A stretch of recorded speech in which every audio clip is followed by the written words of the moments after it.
Hey there. I want to talk about Gabby Petito and the fact that I believe that she was a victim of a malignant narcissist. And I'm going to be breaking it all down in this video.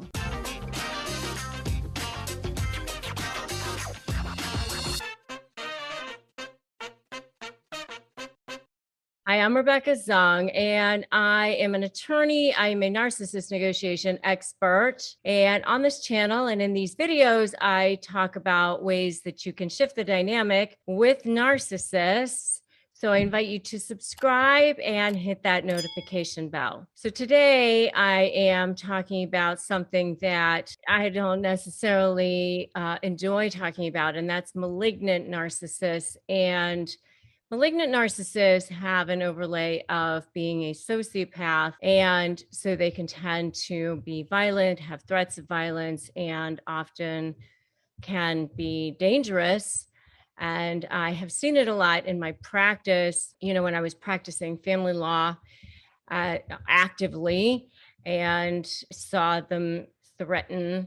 And so I want to talk about the signs that I saw just in the video with Gabby Petito. And I also saw when you hear about the interviews with her friend and some of the other signs leading up to the fact that she ended up, unfortunately, no longer with us. And it's so tragic, especially in light of the fact that there was this interview with the police just days before she ended up, unfortunately, being found dead. And as a mother myself, as a mother of two daughters, I have four children. I have two daughters and two sons, but I also, I have a daughter who happens to be 19, and I look at her and I see my daughter, and it's absolutely heartbreaking. It's absolutely tragic. And I can only imagine how heartbreaking it must be for her parents to know that she was so close to being safe right there with the police. So, just going back and giving a little bit of history of this case for those of you who don't know that much about it. This case basically kind of takes place between July and September of 2021. That was when this young couple, they set out to take this trip in this white van, this white Ford Sprinter. We have Gabby Petito, who's 22 years old, her boyfriend, Brian Laundrie, who's 23 years old. They were engaged. They had been engaged since July of 2020. There's actually some kind of back and forth about whether or not her parents even knew that they were still engaged. I guess she had told her parents that they were no longer engaged. He believed that they were still engaged. But anyway, they had lived with his parents, his family, in Florida for about a year, and they decided to embark on this cross-country trip in this van that they had kind of converted into a camper. They start off by going north to New York. They visit her family, and then they start heading west, and they visit some national parks. And they document their trip on social media through YouTube and through Instagram. Apparently, they get into some sort of altercation, and that happens on August 24th. So on August 24th, this couple spots them getting into some sort of an altercation where they see him slapping her. So they call the police. 911 is called. The police stop this van. And that's when you see this body cam video that's now been released, and anybody can go on YouTube and watch it. They pull them over. She's crying. She's upset.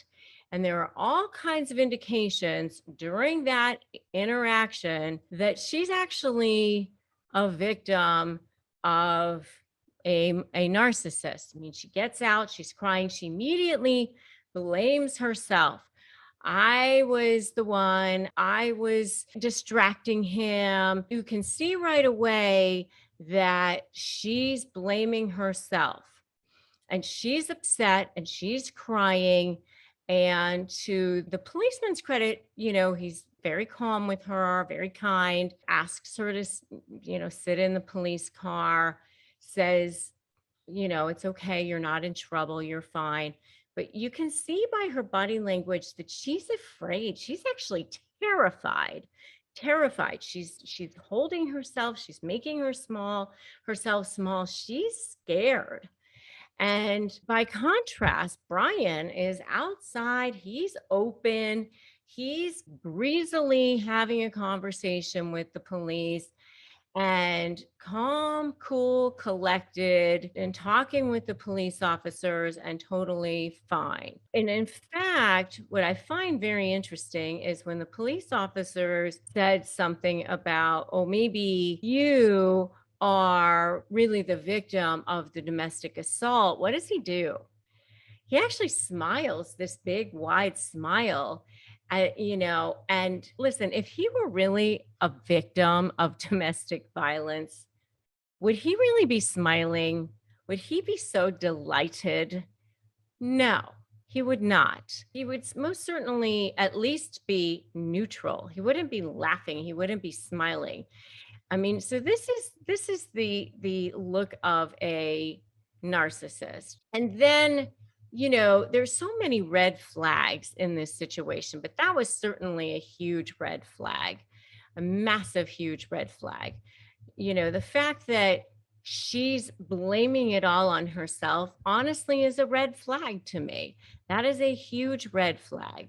The fact that she's crying, that she's scared, that she's blaming it all on herself, that is a huge red flag to me, because honestly, I believe that she was afraid of backlash, that she was afraid that when they got back in that van and the police are gone, that he was going to freak out on her. This is all your fault. You are the ones that invited this. You caused the police to get involved. And she didn't want that to happen. So she was afraid whether it was going to be physical backlash or verbal backlash, emotional backlash, whatever it was going to be, that she was going to be punished later down the road. Why was she so scared? Why was she so terrified? Why was she in the back of that police car crying, sobbing, terrified? Was she terrified of the police officers? Clearly not. They were being very nice with her, very sweet with her, very calm with her. What was she so afraid of? Clearly, she was afraid of what was going to happen after this whole thing was over. So that was a huge red flag for me. As far as the boyfriend was concerned, how was he? Where was his concern for her? Was he saying anything about her? Was he worried about where she was? Was he worried about the fact that she was upset? Absolutely not. And by the way, she's blaming all of the altercation and everything on herself. Did he do that? No. Did he even say, oh, it was both of us, we had an altercation? No. He blamed it all on her too. She grabbed the wheel. She made me swerve. He threw her right under the bus as well. I mean, this is the mark of a narcissist. No problem telling the police she's the problem. Clearly, no problem throwing her under the bus. Very, very narcissistic. Absolutely no conscience whatsoever. No concern for her, no concern for her future, no concern for the fact that she may be upset. And by the way, not even neutral. Not even the fact that, he's like saying, hey, it's both of us. We got into an altercation. We were upset. None of that. Just, it's her. Obviously, there are times when maybe it was both of them and maybe she was, the aggressor too, and blah, blah, blah. And maybe she was slapping back. But, I believe that in this particular instance, having seen a lot of these types of cases, that this was a situation where this was not one of those situations. I've seen situations where the woman was, right back in the face of the man and fighting back, and partially the aggressor as well. This is not one of those situations. This was a huge red flag to me.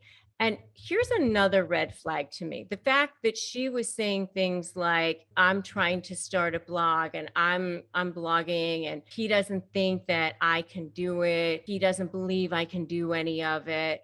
He calls it her little blog. Those are also indications of a narcissist devaluing something that she's trying to do, jealous of her, that she's trying to do something, minimizing the fact that she's trying to do something, the fact that she's doing anything that may take the spotlight away from him. Also, very, very narcissistic, jealous of anything that may take her away from him. Also, very narcissistic. Also, the fact that her friend, Rose Davis, who's also 21 years old, one of her friends said that he was extremely jealous, that he was manipulative, that he was controlling, that they were having more and more frequent arguments, that he once took her identifications so that she couldn't go out to bars. He didn't approve of her relationships, that he was isolating her from her friends, constantly jealous of her friends, worried about her leaving him. All very, very indicative of a narcissistic type of personality, dominating, controlling, manipulative. And these are the types of warning signs that you should be looking for when you are in a relationship and looking to see if maybe it's not the type of relationship that you should be in. Another huge red flag is after she disappears. So September 1st, he shows up back in Florida in the van. She's not with him. Where is she? And he's not talking. This love of his life, supposedly, and he's lawyering up and not saying a word.